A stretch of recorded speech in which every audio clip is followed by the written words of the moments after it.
Imagine stumbling across a cartoon where the characters, the clothes, the storyline, and even the props seem like they were pulled straight out of Gravity Falls. Except the name is different and it was made on the other side of the world. Believe it or not, this cartoon does exist, and it's called Veli. And to make things even more unbelievable, this show was produced in Russia. As if no one would notice, it's basically a shameless copy of Disney's Gravity Falls. But wait, it gets even crazier. The main character of Veli lives in a strange town full of magical creatures and totally gives off Dipper vibes. The resemblance is almost hilarious. And of course, they went all the way. There's even a Russian version of Mabel, complete with her signature colorful sweater. And yes, even Mabel's quirky friends got their own counterparts in Veli's universe. And get this, they even created a character who's basically Seuss's twin. Dark t-shirt, green cap, that same goofy assistant vibe. It's all there. With so many blatant ripoffs, Veli might just be one of the boldest animation clones ever made. And we've seen a lot of wild stuff out there. So we've put together a list of the most outrageous cartoon knockoffs that are going to blow your mind.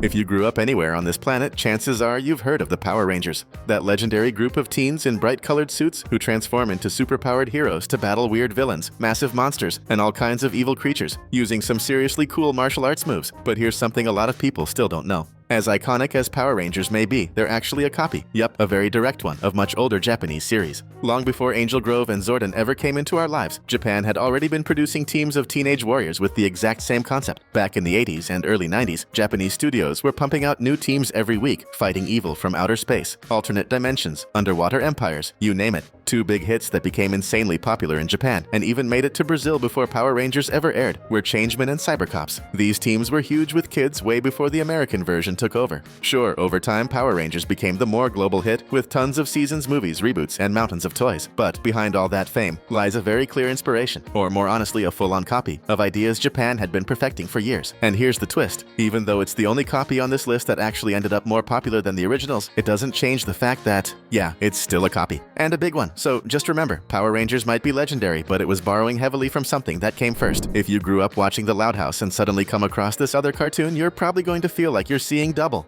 The show is called Too Loud, and the main character looks like an alternate universe version of Lincoln. His name is Jeffrey, and he's got a super specific look, teenage boy with white hair, which is pretty rare in animated shows. Take a look, and if that's not already suspicious enough, here's another fun fact. Both titles have the word loud in them. Coincidence? Yeah, right. Even though each show has its own story and vibe, the similarities are way too obvious to ignore. And with only a one-year gap between the premieres, yeah, it's kinda hard to unsee, no doubt about it. Too Loud totally earns its place on this list of famous cartoon clones. And now it's time to talk about what might just be the most blatant copy on this entire list. We're talking about Chipchilla, a cartoon created by the folks at Daily Wire for their kids' streaming platform Bentkey, which is targeted at young audiences in the United States. The story follows a family of 5 chinchillas living with a wacky pet that's a cutesy mashup of a dog and a ladybug. They spend their days coming up with silly games, exploring together, and learning new things. Sounds harmless enough, right? But anyone who's ever watched Bluey will take one look at this show and instantly go, hold on a second.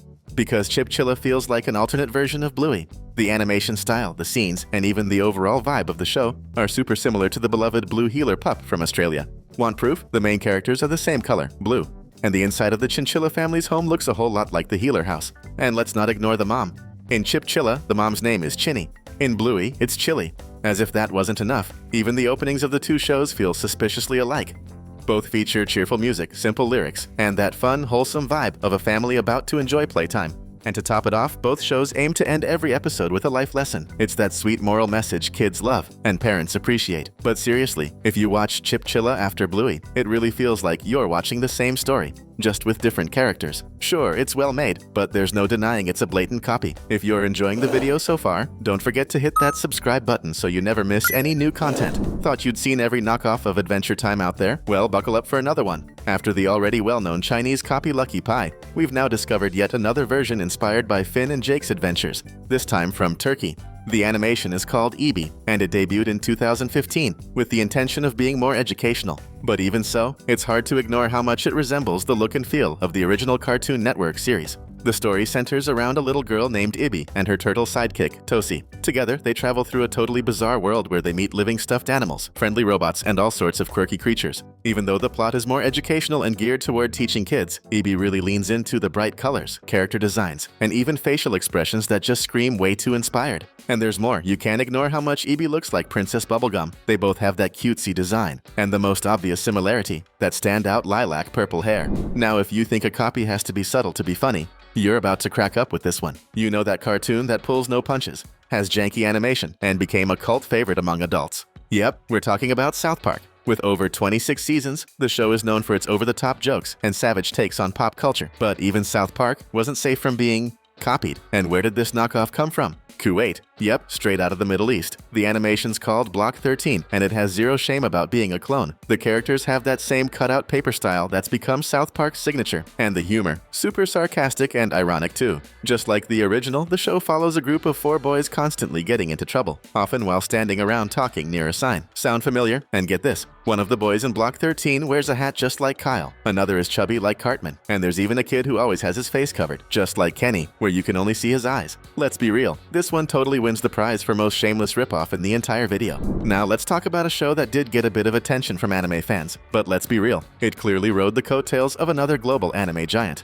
We're talking about Monster Rancher, basically the lesser-known cousin of Pokemon. Released shortly after Ash and Pikachu became a worldwide phenomenon, Monster Rancher doesn't even try to hide where it got its inspiration from. The setup is almost identical: a cap-wearing boy, a world full of little monsters, and a journey packed with battles, friendship, and adventure. The main character is named Genki, and guess what? He wears a cap too. And of course, it's turned backward for that extra cool factor. And Genki's main sidekick, a little monster that can only say its own name. Yeah, that doesn't remind you of a certain Pika Pika character at all, right? Haha. That said, Monster Rancher actually had some fun storylines and an interesting universe. But when you stack it up against Pokemon, it's easy to see it was a much simpler alternative. And of course, way shorter too. To wrap things up with a bang, let's talk about a show that didn't even try to be subtle. Cartoon Network, clearly wanting to cash in on the insane popularity of Spongebob SquarePants, decided to create their own tropical version of Bikini Bottom's most iconic resident. And what did we get? Coconut Fred's Fruit Salad Island. Unlike SpongeBob, who became a legend and is still going strong with new episodes, Coconut Fred only lasted for 13 episodes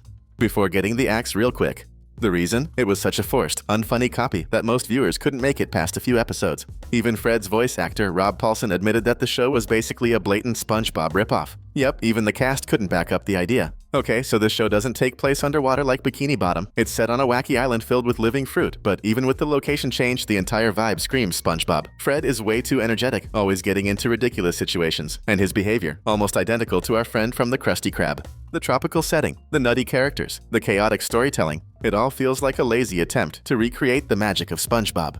In the end, audiences quickly saw through it and realized it was just a weak copy of the real deal. It's clear Coconut Fred wanted to be the next big thing, but all he ended up being was a funny little footnote in animation history. And that's a wrap, folks. These were 8 shows and cartoons that, deep down, were just knockoffs of other big hits. Some managed to grab some attention, others got cancelled fast, but all of them had one thing in common. They tried to ride the wave of someone else's success. That famous saying sums it up perfectly. If you can't come up with something new, you better be bold enough to copy. But as we saw here, that strategy doesn't always work out. Ha ha ha. Hope you had fun watching. Thanks a lot, and see you next time.